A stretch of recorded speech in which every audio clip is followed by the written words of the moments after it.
জয় জগন্নাথ, জয় মহাপ্রভু। আমরা প্রত্যেকেই অবগত, আগামী 30শে এপ্রিল সমুদ্র সুন্দরী দীঘায় উদ্বোধন হতে চলেছে পশ্চিমবঙ্গ রাজ্যের সবচেয়ে বৃহৎ জগন্নাথ মন্দির মমতা বন্দ্যোপাধ্যায়ের হাত ধরে। এই জগন্নাথ মন্দির যেমন একদিকে সারা বিশ্বব্যাপী প্রভুর সকল সন্তানের শ্রদ্ধা, ভক্তি এবং আবেগের আকুস্থল হয়ে উঠবে, ঠিক তেমনই সমুদ্র সুন্দরী দীঘার পর্যটন শিল্প তথা অর্থনীতি এবং সর্বোপরি দীঘার সমুদ্র তটের আশেপাশে থাকা সকল ক্ষুদ্র মাঝারি ব্যবসায়ীর একটি অর্থনৈতিক স্বাবলম্বী তাদেরকে করে তুলবে এই জগন্নাথ মন্দির।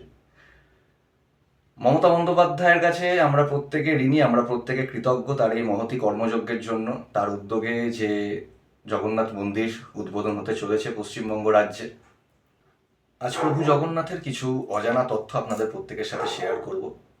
এই তথ্যগুলি অনেকেরই জানা, যারা ভারতবর্ষের ইতিহাস পড়েছেন বা ভারতবর্ষের ইতিহাস সম্পর্কে ওয়াকিবহাল তারা প্রত্যেকেই জানবেন এই বিষয়গুলি।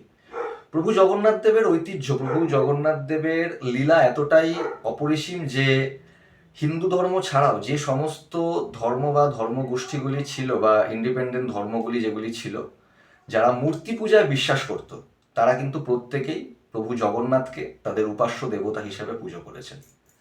আমরা প্রত্যেকেই জানি শ্রী বিষ্ণুর নবম অবতার প্রভু জগন্নাথ দেব এবং শ্রী চৈতন্যের কৃষ্ণমূর্তি প্রভু জগন্নাথ সবার প্রথমে কিন্তু ওড়িশার একটি আদিবাসী জনগোষ্ঠী শবরী জনগোষ্ঠীর উপাস্য দেবতা হিসেবে পূজিত হতেন।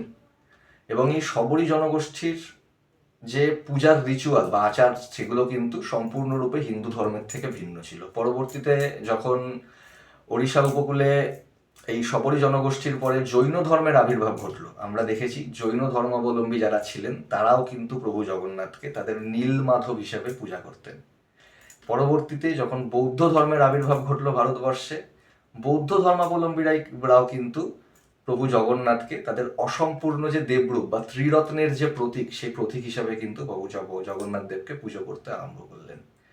কাজেই হিন্দু ধর্ম হোক বা জৈন ধর্মের জিনা মূর্তি হোক বা বৌদ্ধ ধর্মের ত্রিরত্নের প্রতীক, এবং বলাই বাহুল্য শাক্ত এবং শৈব যারা ছিলেন তাদেরও কিন্তু ভৈরব মূর্তি হিসাবে জগন্নাথ দেবকে পূজা করা হতো। কাজেই শুধুমাত্র পশ্চিমবঙ্গ নয়, সারা ভারতবর্ষ, সারা বিশ্বের প্রত্যেকটি মানুষের কাছে এই দীঘার সমুদ্র সুন্দরীতে গড়ে ওঠা জগন্নাথ মন্দিরের ঐতিহ্য, জগন্নাথ মন্দিরের মাধুর্য একটা অন্য লেভেলে, একটা অন্য জায়গায় গিয়ে পৌঁছবে।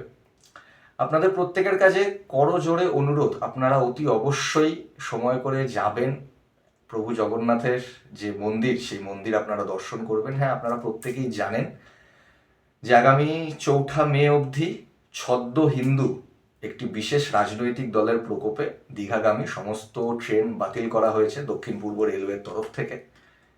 কিন্তু আমরা প্রত্যেকেই জানি প্রভু জগন্নাথের লীলায়, প্রভু জগন্নাথের আশীর্বাদে আমরা প্রত্যেকে তার মন্দিরে যেতে পারবো, তাকে দর্শন করতে পারবো এবং দুহাত তুলে আমরা বলতে পারবো জয় জগন্নাথ, জয় মহাপ্রভু। সকলে ভালো থাকবেন, সুস্থ থাকবেন।